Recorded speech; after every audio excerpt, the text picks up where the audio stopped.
Hey, this is George coming at you with a new tip from SFTtackle.com.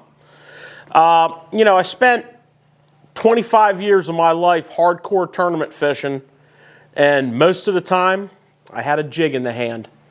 Flipping it, skipping it, swimming it, and I have some really strong opinions on the proper way to rig a jig for pitching and flipping. And I want to go over that with you.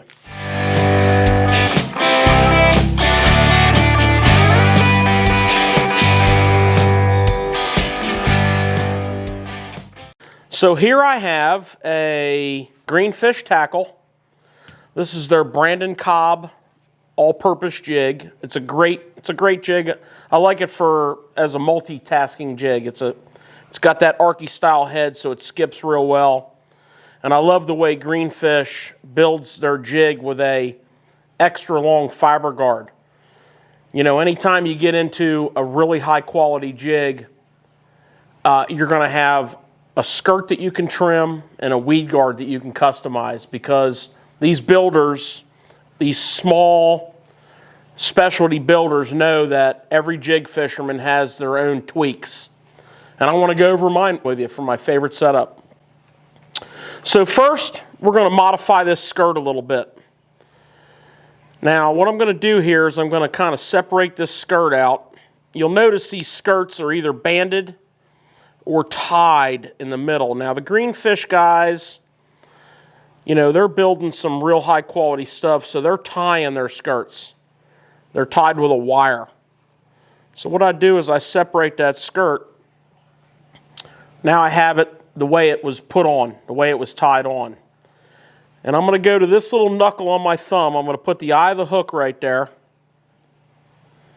And I'm going to lay my index finger even with the end of my thumb, and I'm giving this jig a haircut. So what we're going to do is we're going to come in here with our scissors, and I'm going to take that much off. And I just kind of pull it there to kind of, in case any of the ends kind of got together. And what that does is it makes these top half of the skirt strand shorter, so they flare. They're a little more stiffer, if you will.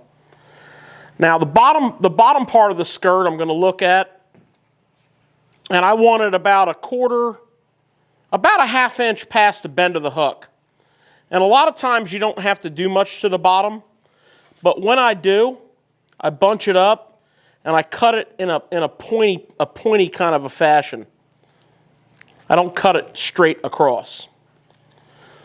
Okay, that's step one. Step two is the important step. We need some body. We need a little body on this skirt.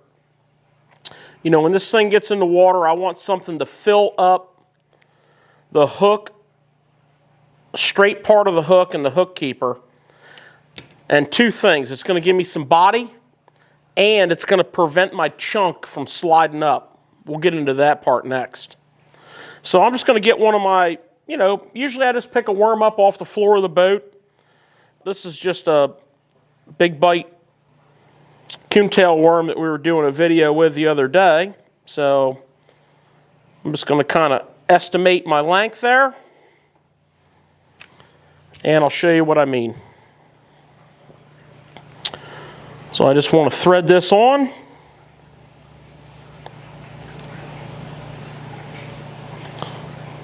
And up and over the keeper.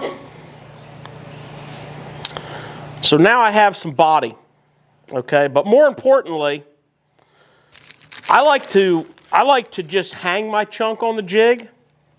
I'm going to take my super chunk, which is a chunk I use a lot, a Zoom super chunk. And I always go through the fat side of the chunk. Okay, so I don't go through this side of the chunk. I always go through the fat side of the chunk. And I just come in and just punch it. And now I have my little plastic worm filler is going to prevent this chunk from riding up on the hook shank. It's going to keep it in place. Gives it a little bit of room there.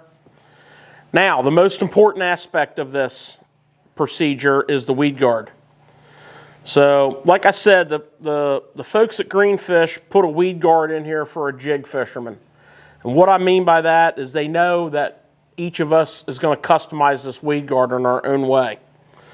So what I do is I hold this hook parallel with my finger, and I'm in about 1/4 of an inch below the top of my finger, and that's my finger's going to be my cutting guide. So you can see I'm going to kind of hit this at a 45-degree angle, and I'm going to come through 3/4 of the strands, and then the last of my strands I'm going to come back here and I'm going to cut back to actually shorten them. So now you can see I've taken just enough guard off to still cover, amply the point of my hook, but I'm not done. Now I want to flare it. So I'm going to kind of split this guard down the middle, and then I missed a couple strands here. And then I'm going to kind of flare it. I'm going to smash it down here at the head. And you'll see I have a flared. I've got enough stiffness here to help me protect from like a coming through a tree, but I've got enough, I've softened it enough that I can get that hook set. And there, my friends, is a Greenfish tackle, Brandon Cobb, all-purpose jig, Zoom Super Chunk, manicured just the way I like it. Give us a try the next time you're jig fishing, and I think you'll be real happy with the results of your hook set and your ability to come through cover, and I think it'll give you a little more confidence. Thanks for watching.